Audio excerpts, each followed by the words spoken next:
আকৌ ইয়াত মোক কৈ আছে তুলিৰাম বোলে নহয়, তেওঁৰ নাম বোলে লুটিৰাম।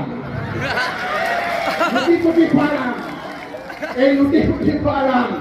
আৰু তেওঁৰ চৰ্দাৰ হিমন্ত বিশ্ব শৰ্মাক আমি কাৰ্বি আংলঙৰ পৰা হুংকাৰ দিছো। হিমন্ত বিশ্ব শৰ্মা, তুমি অসমৰ কোনটো জাতি জনগোষ্ঠীক ঠগোৱা নাই? আজি কাৰ্বি আংলঙে তোমালোকক গোটেই মৰম দিলে। এই মানসী ৰংপিৰ পৰা আৰম্ভ কৰি কংগ্ৰেছৰ পৰা তুমি এমএলএ পৰ্যন্ত লৈ গুচি গৈছিলা, কিন্তু আজি কাৰ্বি আংলঙত তুমি এজনো মন্ত্ৰী দিবলৈ তোমাৰ মনত কৰিব। ন্যায্য প্ৰাপ্য তেওঁলোকৰ।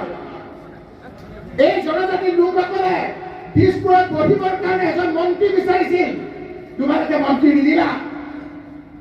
তৰুণ গগৈ ডাঙৰীয়াৰ দিনত